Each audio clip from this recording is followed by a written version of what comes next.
오늘 우리에게 주시는 하나님의 말씀은 시편 87편 1절에서 7절까지 말씀입니다.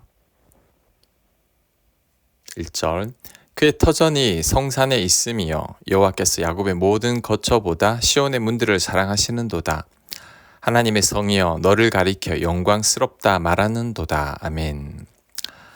하나님께서 시온의 문들을 사랑하신다고 합니다. 여기서 시온의 문이 무엇을 말하는 걸까요? 시온의 문들은 단순한 도시의 출입문이 아닙니다. 하나님의 임재가 있고 하나님의 백성들의 예배가 있는 곳을 상징합니다. 즉, 시온의 문들은 하나님의 백성들이 하나님께 예배를 드리는 곳을 의미합니다. 그곳을 하나님께서 사랑하신다고 합니다. 하나님은 예배 드리기 위해 모인 하나님의 백성들을 사랑하십니다. 그래서 그들이 모여 있는 곳도 사랑하십니다. 그곳이 바로 시온의 문들이죠. 그곳에서 하나님께서 하나님의 백성들을 만나십니다. 그래서 하나님은 시온의 문들을 사랑하십니다. 오늘날의 시온의 문들은 어디를 말하는 걸까요? 교회입니다. 교회는 하나님을 섬기는 자들이 모여서 하나님께 예배 드리는 공동체입니다. 우리들은 교회에서 하나님을 만나게 됩니다. 그러니 하나님도 교회를 사랑하십니다. 하나님의 백성들을 만나기 때문이죠. 그래서 하나님은 교회를 계속해서 세워 나가십니다. 더 많은 하나님의 백성들을 만나기 위해서입니다. 교회가 많이 세워질 때 하나님의 백성들이 늘어나고 그 백성들이 하나님께 예배를 드릴 때 하나님은 영광을 받으십니다. 그래서 하나님은 지금도 교회를 계속 세워 나가시는 것입니다. 4절 이하도 같은 내용입니다. 4절 나는 하나님을 말합니다. 라합은 애굽을 상징합니다. 바벨론이 나를 아는 자 중에 있다 말하리라. 보라 블레셋과 두로와 구스여 이것들도 거기는 시온을 말합니다. 시온의 문을 말합니다. 거기서 났다.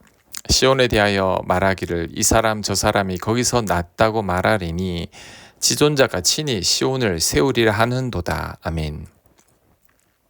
하나님은 애굽과 바벨론도 하나님을 안다고 말씀합니다. 이 말은 모든 열방이 하나님을 다 안다는 뜻입니다. 또한 블레셋과 두로와 구스도 시온에서 났다고 합니다. 결국 시온으로 말미암아 열방이 하나님을 알게 된 것입니다. 이것을 쉽게 말하면 교회로 말미암아 열방이 하나님을 믿게 된다는 거죠. 그래서 교회는 선교의 전초기지라고 할 수 있습니다. 교회를 통해서 모든 사람들이 하나님을 알게 되고 하나님을 알게 된 사람들에 의해 또다시 복음이 전파되기 때문입니다. 이런 전초기지와 같은 교회를 우리가 잘 지켜내야 합니다. 그러기 위해서는 세 가지를 명심해야 합니다. 첫째, 교회는 예배와 선교가 핵심입니다. 시온의 핵심적인 역할은 하나님의 백성들이 예배를 드리고 하나님을 전하는 거죠. 마찬가지로 교회는 하나님의 백성들이 모여서 예배를 드리고 열방에 하나님을 전하는 곳입니다. 즉, 예배와 선교가 교회의 핵심이죠. 그래서 건강한 교회는 하나님께 기쁘고 즐겁게 예배를 드리는 교회가 되어야 하고 하나님을 세계 만방에 전하는 교회가 되어야 합니다. 즉, 예배와 선교가 살아있는 교회가 건강한 교회입니다. 우리 교회도 이 두 가지는 절대 놓쳐서는 안 됩니다. 자, 두 번째, 교회는 영적 전쟁의 최전방입니다. 사단 마귀들은 교회가 건강하고 성장하는 것을 원치 않습니다. 어떻게 해서든지 교회를 넘어뜨리려고 합니다.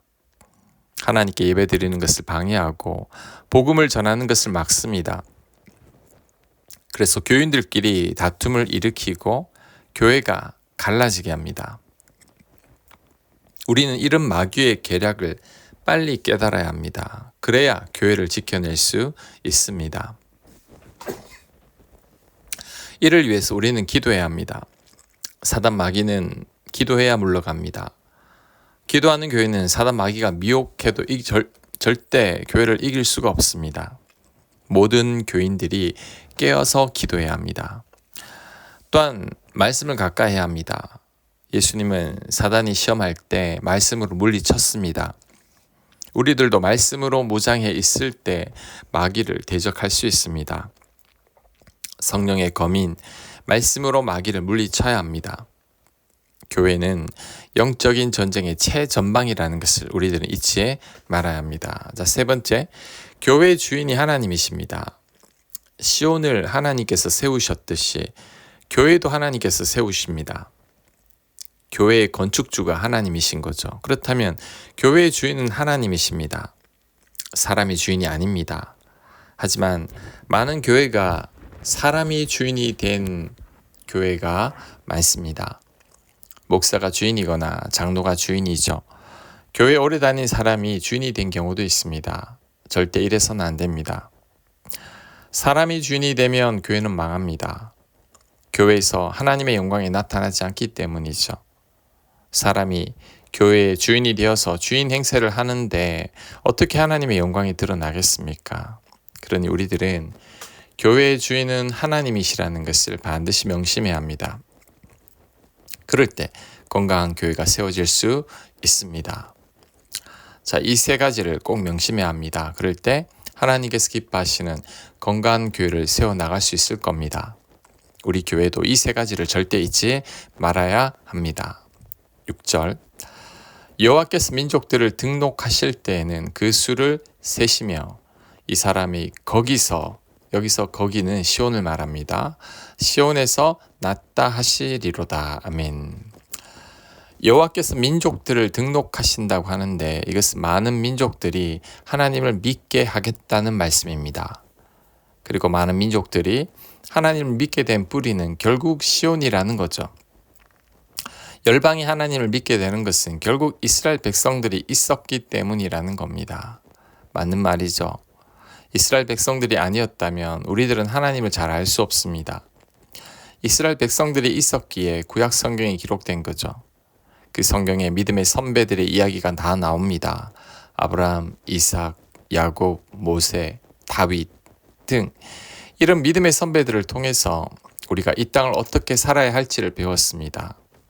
결국 이스라엘 백성들로 말미암아 우리는 하나님이 어떤 분이신지를 알게 된 거죠.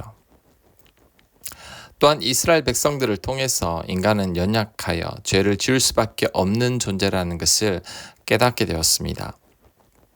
예수님께서 이 땅에 오실 수밖에 없는 이유를 알게 된 거죠. 그러니 모든 열방은 시온에서 나온 것이라고 할 수 있습니다. 그러므로 우리들은 이런 이스라엘 백성들에게 감사할 수 있어야 합니다. 자, 7절, 노래하는 자와 뛰어노는 자들이 말하기를 나의 모든 근원이 내게 있다 하리로다. 아멘. 노래하는 자와 뛰어노는 자들이 말하기를 나의 모든 근원이 시온에게 있다고 합니다. 여기서 노래하는 자와 뛰어노는 자들은 하나님을 알게 된 자들을 말합니다. 구원받은 하나님의 백성들을 말합니다. 이들이 구원의 근원이 시온에 있다고 합니다. 이스라엘 백성들이 있었기에 구원받을 수 있게 되었다는 말이죠. 신약 시대를 살아가는 지금은 우리들이 시온이라고 할 수 있습니다. 왜냐하면 우리들로 말미암아 하나님을 모르는 자들이 하나님을 알아가기 때문이죠. 우리가 전도하고 복음을 전해서 하나님을 전하기에 불신자들이 우리들을 통해서 하나님을 만나게 되고 예수님을 믿게 됩니다. 그래서 우리가 시온인 거죠. 그렇다면 우리들도 하나님의 은혜의 통로로 쓰임을 받고 있다는 겁니다. 이스라엘 백성들로 말미암아 열방이 하나님을 믿게 되었듯이 우리를 통해 세상 사람들이 하나님을 믿게 되는 거죠. 그러니 우리들이 하나님의 은혜의 통로인 겁니다.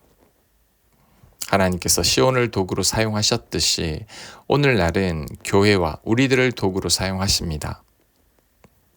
우리로 말미암아 복음이 전해지고 복음을 전해받은 자들이 하나님을 기쁘게 예배를 드리게 됩니다.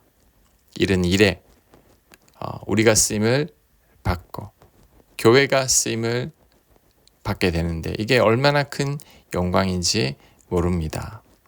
앞으로도 그 영광을 우리가 계속 누리며 나가게 되기를 간절히 축원합니다. 아멘.